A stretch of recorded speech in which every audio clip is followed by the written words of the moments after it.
আমি পৰিৱেশৰ সুৰক্ষাৰ কাৰণে আমাৰ দৈনন্দিন জীৱনত সকলো পদক্ষেপ গ্ৰহণ কৰিম। আমি আমাৰ পৰিয়ালবৰ্গ, বন্ধুবৰ্গ আৰু অন্যান্য সকলোকে পৰিৱেশৰ সুৰক্ষাৰ কাৰণে বন্ধুত্বসুলভ অভ্যাস গঢ়ি তুলিবলৈ আহ্বান জনাম।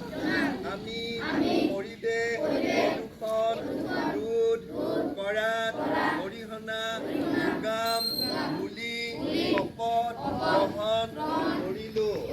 আজি বিশ্ব পৰিৱেশ দিৱস উপলক্ষে আমি এই শপত গ্ৰহণ কৰিলোঁ। পৰিৱেশ প্ৰদূষণ ৰোধ কৰাত আমি অৰিহণা যোগাম।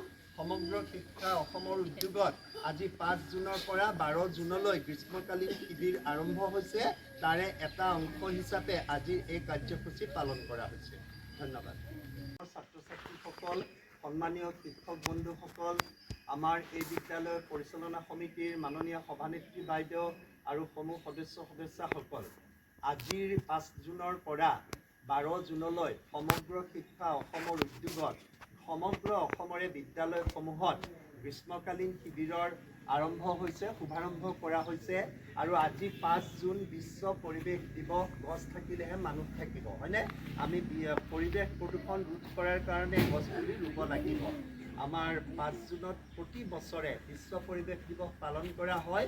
ইয়াৰ সৈতে সংগতি ৰাখি আমাক এটা সংকল্প বা শপত গ্ৰহণ কৰিব দিছে আৰু আমি এতিয়া সেই শপত বা সংকল্প গ্ৰহণৰ পিনে আগবাঢ়িছোঁ।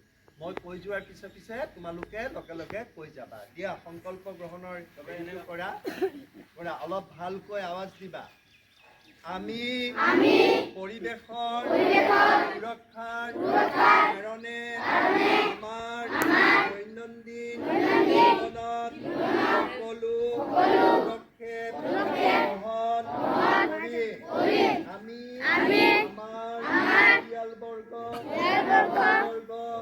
আৰু অন্যান্য লোকে পৰিৱেশৰ সুৰক্ষাৰ কাৰণে বন্ধুত্বসুলভ অভ্যাস গঢ়ি তুলিবলৈ আহ্বান